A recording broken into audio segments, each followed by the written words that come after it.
Hello, this is Adam Beanstock here. Just come to talk about. I've just had my hair cut and a nice shave, so feeling cool. This lovely hot weather. It's the 21st of June 2025, the longest day. We're having a little bit of light relief because I say this weather's coming from Greenland. So I think all the what do you call it? The jet streams come from there, drawing up the hot air from the south.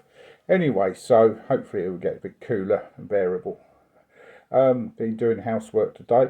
Well, I'd just like to talk about Anton Salieri. Yes, it's he's become very popular, isn't he? Since the play Amadeus, and like J.S. Bach, he after his death he was forgotten about. His music was actually I think he died in about 1819, something like that, early 19th century, and um, he was an excellent maestro. He made it in life.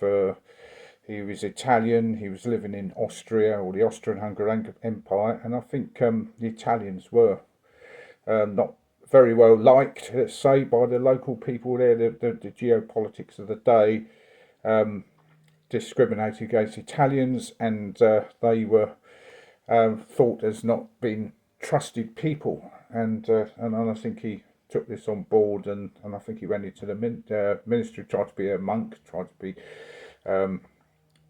different, in his career, tried to present himself, and of course and it's very controversial his relationship with Mozart. He also taught Beethoven. He influenced a lot. He had pupils. He was a teacher, very well respected person in the music world, a very useful person in the music world.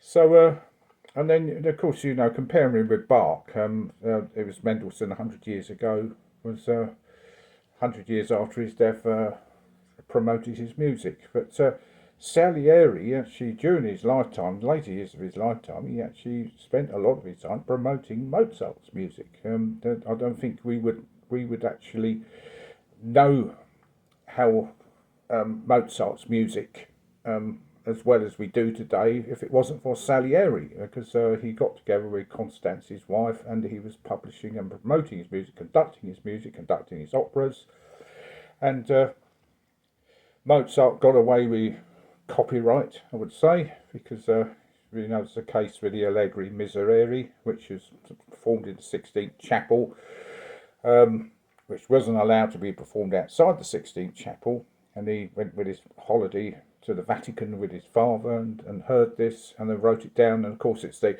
Mozart version of it that we hear today. It's very popular with the soprano going to the top C.